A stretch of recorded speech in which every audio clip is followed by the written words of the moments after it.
Welcome back to our Sustainable Future Summit.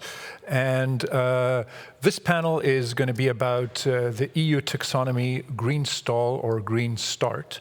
That's largely about money. And because money is such an important topic, we actually have two moderators to run it. My name is Jan Chański, and I'm a senior policy editor at Politico. And joining us remotely is America Hernandez, who covers this issue for us as well. And so the two of us will be tag teaming on questions.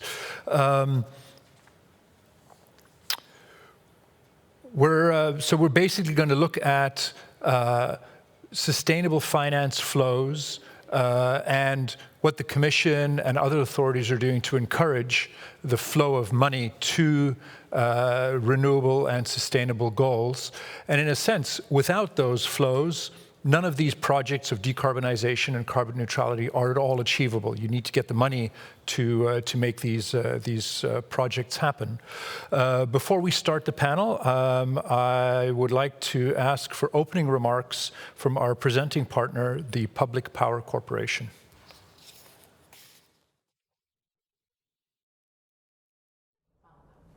Good afternoon. Firstly, I would like to welcome everyone to this session and thank Politico for the opportunity to provide opening remarks to this discussion about European taxonomy. PPC is the leading integrated utility in Greece with operations across generation, distribution and supply of electricity. The last 2.5 years we are undergoing a major transformation that makes PPC a modern, green energy company which provides affordable electricity to consumers. The strategy that drives this transformation has three pillars. First, the decarbonization of our generation fleet, moving away from lignite but ramping up renewables. Second, the digitalization and improvement of our operational efficiency. And third, customer centricity. We put consumers at the center of the transition, making them an active part of the system. The reconfiguration of our portfolio has two components. On one hand is our coal phase-out plan, which is currently the fastest one across Europe. By 2025, we are planning to decommission all of the 3.4 gigawatt lignite capacity we have in our portfolio. On the other hand, we are ramping up clean energy deployment to fill the gap. We are aiming to have more than 7 gigawatt of renewables installed capacity by 2024 and 9 gigawatt by 2026 from the 3.4 gigawatt we have today. Moreover, to support the high penetration of variable renewables, we have a target to develop additional 1 gigawatt of storage capacity by 2026. This, in whole, is more than 9 billion investment plan over the next 5 years. To be successful to our vision and tackle climate crisis, we need brilliant clean energy technologies. But technological innovation and economies of scale alone are not enough to deliver the unprecedented scale of transition required. We need clear market signals and transparent regulatory frameworks to help us get there fast enough without leaving anyone behind. We consider European taxonomy an important part of this effort. It is a foundation tool of the European Green Deal. I don't see EU taxonomy as a framework marking investments as good or bad. I believe it's about providing a common language to all of us, making sure we are all paddling towards the same direction. And this is no other than being successful in our efforts to decarbonize the European economy by 2050. Arguably, EU taxonomy will have a huge impact on investment decisions across the economy, and particularly in the energy industry, and thus is very important to set the right direction. The main goal of EU taxonomy is to support clean energy transition, and as such, it should help investments into renewable electricity, generation, storage, and other sustainable activities. This tool will put significant pressure on financial institutions, including public lenders and investment funds, to predominantly invest in taxonomy-compliant activities. I expect this to revolutionize the current investment practices and to have an impact beyond Europe. The taxonomy has the potential to make Europe the global leader in sustainable finance. We, at PPC, participate actively in various consultations, providing input both through the official channels of the European Commission and the different associations in which we participate. I look forward to today's panel discussion on the EU taxonomy and its role in the energy transition.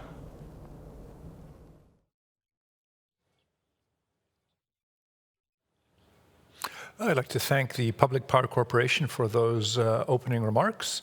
Before we start, a few housekeeping rules. If you do have questions, highly encouraged. I'll be keeping a watch on them, and so will America.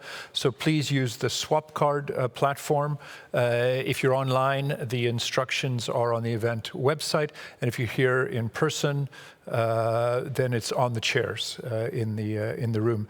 And as well, you can tweet out about the event under hashtag Politico Sustainability. I'd like to introduce the panelists we have today. Joining me on stage in a rare physical presence, Bas Eickhout, a Dutch Green MEP. Joining us online, we have Elisabetta Siracusa, Principal Advisor on Sustainable Finance at DG FISMA, and Tariq Fancy, a Founder and Chief Executive Officer of the Rumie Initiative and former Chief Investment Officer, Sustainable Investing at BlackRock. And I'll ask America to pose the first question. Thanks, Jan. And can you hear me all right? Absolutely. Perfect. So just to jump forward with where we are, it was in April that the EU released its initial set of criteria of sustainable investments. We've had a quick look, it's aiming at laying out what substantially contributes to various environmental objectives across the economy. It had its critiques, some even from the Commission's own platform on sustainable finance investments, on whether it's science-based, whether it's leaving too much wiggle room, perhaps, for current polluting investments. But what I would actually like to do to start off is to turn to MEP Eickhout, because you were leading this file through the European Parliament when, to put it politely, it wasn't exactly the hottest topic. If I recall correctly, we've done several stories on this. There were negotiators arriving late, people were falling asleep in the room. And then all of a sudden the EU Green Deal came on the scene and everybody said, my God, we have to pay attention to this. And then the fight began on influencing, what was going to be in, what wasn't going to be in. So if you could give us perhaps your longer view on how it's evolved, is the taxonomy a victim of its own success? And as we're waiting eagerly for the end of this year, potential criteria for nuclear, for natural gas, is there a concern that the science-based aspect of this is being derailed? I think it's a good summary of how I also experience my roller coaster that is called taxonomy. When I started with that as a rapporteur, indeed, I thought, this is really an interesting file, because like this, we are trying to define what is sustainable for the financial sector. So this could become a big thing, maybe. I never realized it would become this big, but it is where we are. I wouldn't say it's a victim of its own success yet, but that could be the case, of course, because I do think we are now having a very dangerous threat hanging above the market, that the entire criteria discussion is becoming fully politicized. I mean, there was a very clear start from taxonomy saying this should be science-based, and also this is not about, all the investments. This is just helping in defining what are green investments. So no one is forbidden to do anything else. You can still invest somewhere else if you want. You may not be able to call it green anymore. So it started as a tool against greenwashing. That's what it is. It has turned now more and more into kind of, we need to be part of it, otherwise we are not capable of having any finance anymore. And because of that, all the lobbyists now, you want to be in. And I think here from the start, I've tried to overcome, because I sincerely think here the Commission partly did a strategic mistake. They went for a very binary system. So it's green or you're not. And then, of course, everyone wants to be green. I mean, that's probably, that's part of the discussion. Who doesn't want to be green nowadays? So everyone wants to be in. And I think it's really a mistake that we only created this binary system, which is now pushing the market all to be part of it. And then indeed, on top of that, we got kind of the postponement of the decision on gas and nuclear. Well, we can go into that, but for me, it's quite astonishing that we are still debating calling an investment in a fossil green.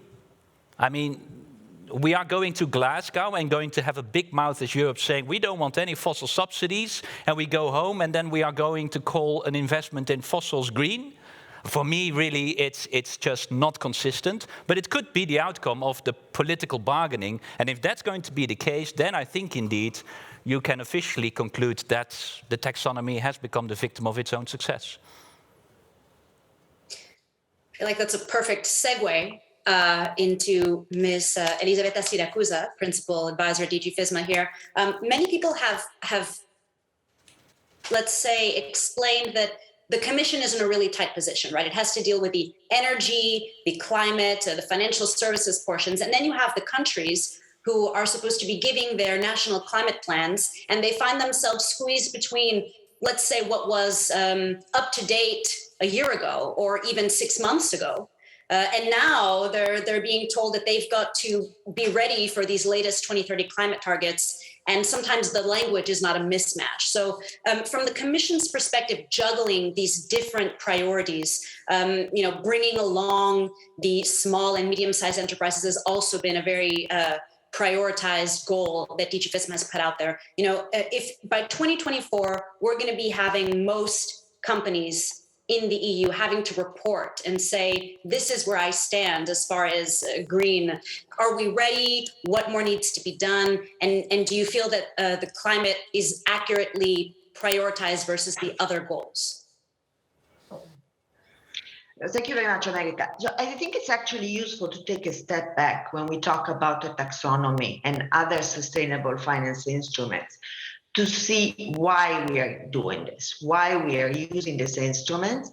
And I like the idea of going back to the origins of the sustainable finance approach, because it is true that the European Union, in all its various components, of course, the Parliament, the Commission, Member States, we really are front runners when it comes to sustainable finance. And we have started talking about sustainable finance when it was something of a niche subject, perhaps a subject that wasn't thought to have much of a future. But now we see this as really a fundamental tool for the attainment of our objectives. And when we talk our objectives, we talk about our Green Deal objectives. So I don't think one can talk about any contradictions. It is certainly all the objectives and all the policies have to go in the same direction. But let me come back to what I was saying.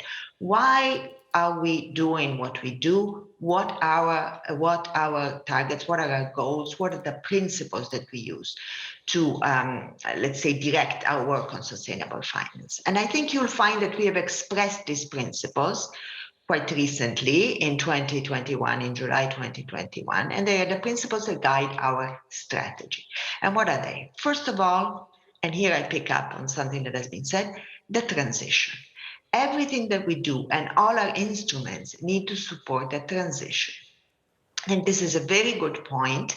We need to look as to whether the current instruments and future instruments adequately support the transition. And this is certainly a big principle that we need to look into very carefully. The second principle, on which we've already touched upon, is inclusiveness. Everybody needs to be able to participate in a transition, and in particular SMEs. But not only SMEs, households as well. And this is why we are looking in our global sustainable finance approach at areas such as green loans, perhaps green mortgages, or how can we support SMEs in particular. And you mentioned disclosures, America, and I think that's a very important point on which we may want to come back. We want SMEs to participate and to be able to participate in disclosures and in other instruments without an excessive burden. The third principle, very important one, is resilience, the resilience of the financial system itself. The financial system itself needs to be able to respond to the risks and integrate targets and risks and prudential supervision from the point of view of climate and other environmental objectives. And the fourth and final principle is, of course, the global dimension. We need to be out there with our standards. We need to be out there with our objectives. We need to lead, and we are leading. As I said, we are a front runner, and we need to lead, and we need to show the way, and we need to be able to support standards that work for all and that are ambitious as we are ambitious.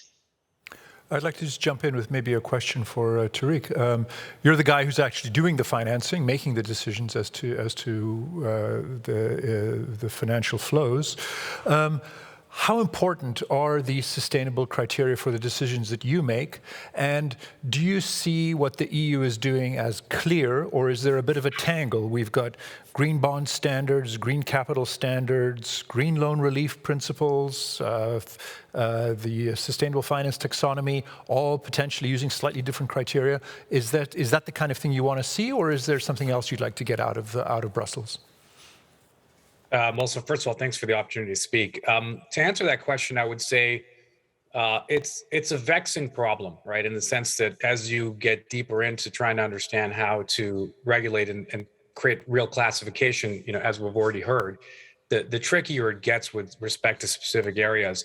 I would say that it's not perfect, but I think everything I understand of it, it's a step in the right direction, because you do need to start somewhere with offering some kind of clear classification. Otherwise, as we all know, the marketing incentive for any fund manager who is looking to raise funds or fees is going to be to make their thing green, right? It's sort of like saying you go to a grocery store and we all sell apples, and they're in a grocery store, and suddenly I realize I can put a sticker saying organic on it, and nobody is going to police what that actually means. I mean, it's a race to the bottom, right? And so it's okay that under, I think it's Article 7, I think that, the things don't have to be sustainable. They're not, not forbidden from doing other things. But the important thing around it is that it allows some clarity, even if and as it evolves, and even if and as it's imperfect in the first instance, it moves us in the right direction.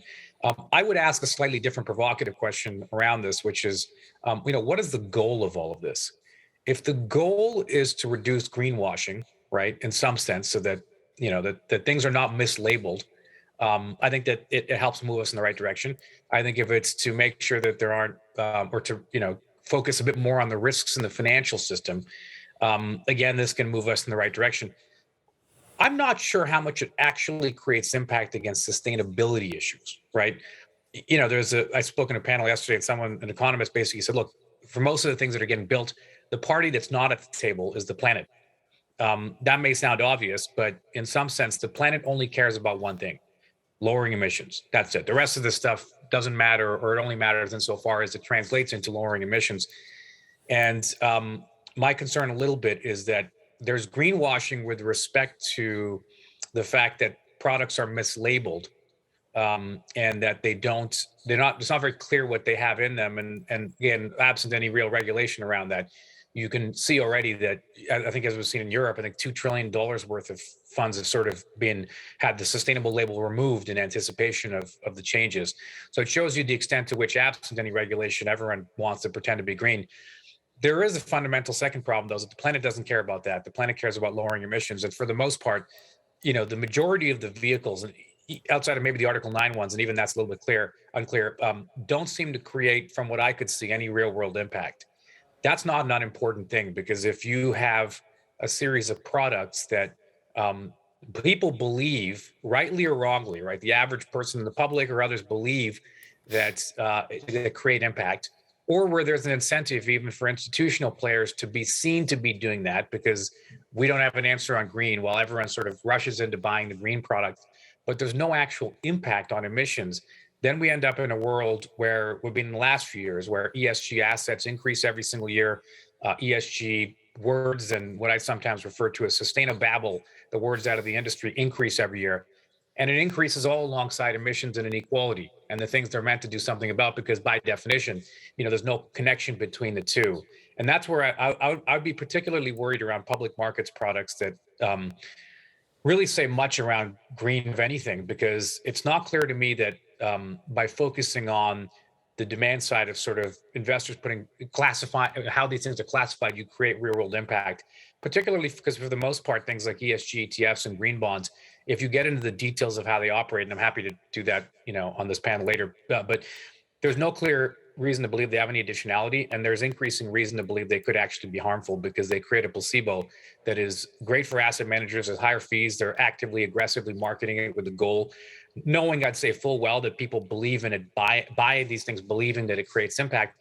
And the evidence emerging is actually that when you create these kind of quick fixes, they actually, people, to the extent they partake in them, it actually lowers their support for regulatory reform, for example, a carbon tax or other government-led initiatives. And that's based on a paper out of Carnegie Mellon in 2019. And so I think that's really the bigger question on some level that we have to think a bit more about also. Great, thank you very much. Bas, I heard you nodding along, or saw you rather, nodding along with this.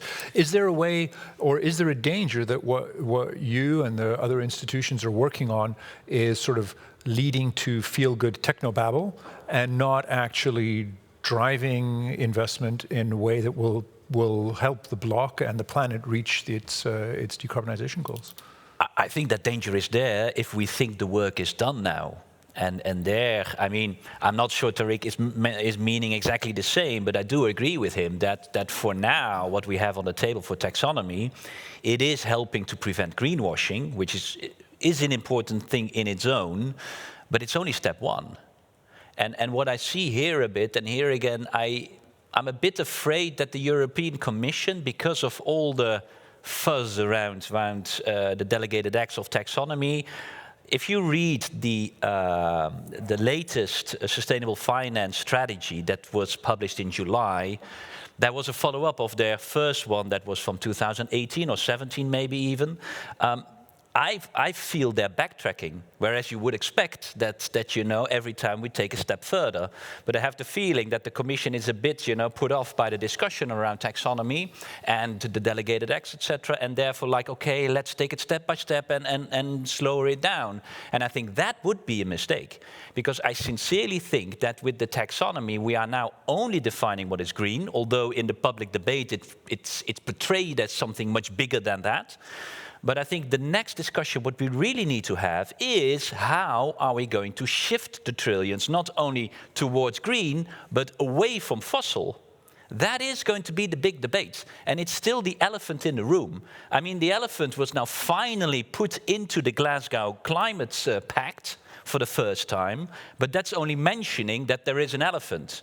But now we need to do something about it. And there, the sustainable finance strategy and the sustainable finance agenda can work, but then the Commission needs to realize that you cannot only deal with this issue by nicely defining what's in a green niche, but we have to have the discussion also what is non-sustainable. The brown taxonomy. And that is then, you can summarize it to the brown technology. You can, of course, also look at some of the risk-taking. Should we not have higher risk for some kind of portfolios? I mean, there are a lot of options out there, but we cannot avoid having that debate, and we need to have it fast, because we need to get, and this is the point. And here, I'm a bit, when I hear Tariq, I can understand it from an investor point of view, we have to lower the emissions, etc. But the other point is we need to be climate neutral by 2050, and the earlier the better. So we are in a hurry. And the investment taken now will have an impact for the coming 20, 30 years when we already need to be climate neutral. So it's not business as usual anymore. We really need to change fast, and this sustainable finance agenda should really do more than that. And the current taxonomy is really only step one. Right. Well, nice round of applause in the room, but I feel like go ahead, America. Yeah, thank you so much. Bas, if I may call you Bas, MEP. Yeah, sure, no worries. Yeah.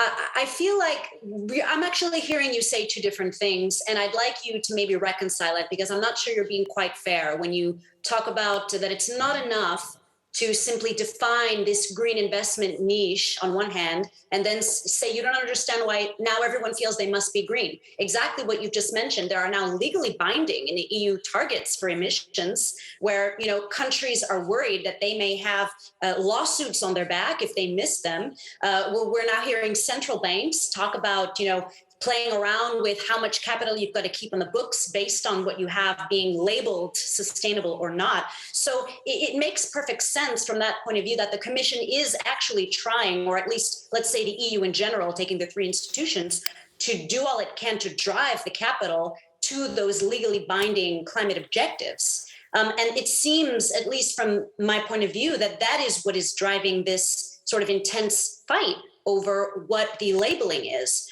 So, we didn't mention in the beginning, but, Tariq Fancy kind of rose to stardom when he published his little 3-part essay, the Secret Diary of the Sustainable Investor. And he talked about this alphabet soup of, ESG. Everybody kind of uses these feel-good terms interchangeably. Nobody quite knows what that means. Here we are finally trying to define it. But there are two aspects, right? Will investors trust it? The European Commission may have been first, but, with Brexit, with the city setting its own standard, with China, with Russia putting out its, what is going to be, is it going to be the hardest line taken that's going to be the most trusted? And how can we ensure that you can have something that's fair without complaining that everybody's trying to get in, and if you're not in, that's perfectly fine. You can spend your private dollars the way you want. There are legislative imperatives. So how do you reconcile the two? Well, I think that's not so complicated. What I'm saying is the step one is here defining the golden standard on what is green. And also if you read the purpose of taxonomy, it's really defining what is Paris aligned. And let's be very honest, at this moment, there are not so many investments Paris aligned. And I think we need to be fair on that. So that's why I'm saying it needs to be much more than a binary system that we're having now. And that's why I say we need urgently next steps where it's also defined which investments we do not want. I'm absolutely fine to also discuss a much better transition category, because there are investments that are helping you to get out of a certain economic activity now into another one, which is an improvement, but don't call that Paris aligned.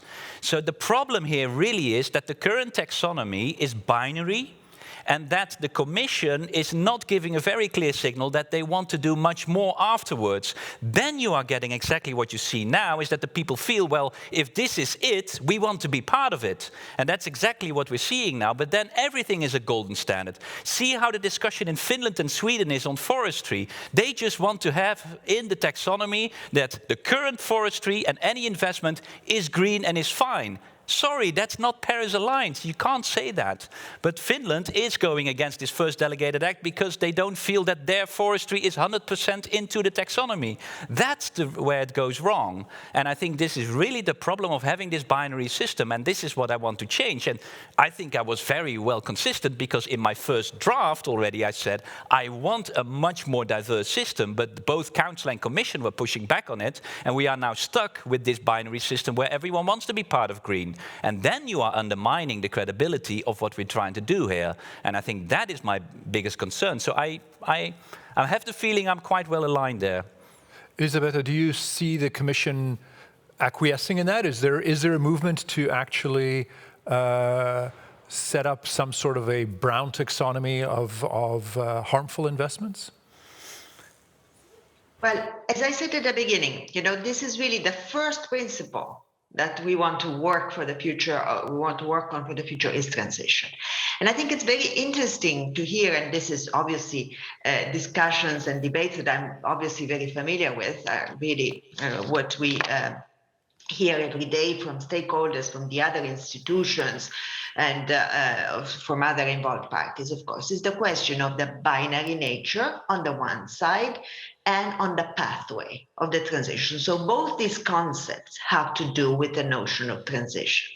So what we've said in the strategy is very clearly, are we doing enough for the transition? And this really has many ramifications. One is the question that many observers, in fact, say, well, the taxonomy has a binary nature. Are there other models that can actually help the companies and undertakings to move from one situation to another? The question of transition is, I think, something that we are looking at already. And I would like to make an example that perhaps is not so well known. The disclosures that are associated with the taxonomy, the so-called Article 8 delegated act in jargon, I'm afraid, itself contemplates a possibility to provide to companies some space to become green. I think this is very important. They are able to disclose their CapEx expenditure on the basis of a plan, so a very solid plan, a plan that has been approved by the board, a real plan, not a fictional one, that they will align with taxonomy in 5 years in general, there are exceptions. So you see the notion that undertakings have to go in the right direction is already there, and we've taken it on board on disclosures, and these are discussions that we've had with stakeholders at some length. And actually, this is enormously appreciated because it provides the investment where it is needed. So these are all important questions, and they don't have univocal answers, but this is something that we are working on. And as I said, this is what we hear from many, many sides. So we need to work on the notion of transition because, in fact, the Green Deal itself is, in fact, a policy of transition. So we need to be in line with that major policy objective. Great, thanks. Tariq, do you, from what Bas was saying, would that be useful to you to have a sort of a no-go list or a harmful list for, as well as a green list when you're making investment decisions? I think it's marginally better than not having that list. But again, my concern is that a lot of stock is being played. I know this is the first of many steps and so on and so forth, but we have to be very realistic about what this is going to achieve, because in some form, this just gives investors the ability to better understand the classification of an investment. It doesn't change the return dynamics of that investment. The industry works through and through based on maximizing yield and profitability, right? Even retail investors, I had believed that they would be willing to concede return. In reality, they're not. It was surprising, but people aren't. Institutional players are not, because they're not even allowed to. They have a fiduciary duty to their, to the people's money it actually is. That is defined more rigidly in the US than in Europe and so on. But generally, the principle applies that you can't give up return to do good for the world if it's someone else's money. And I'm telling you, I met Dutch pension plans, and they would say, do everything on sustainability, that all this laundry list, and that's okay, great. Are you willing to concede 1 basis point of return? No. Okay.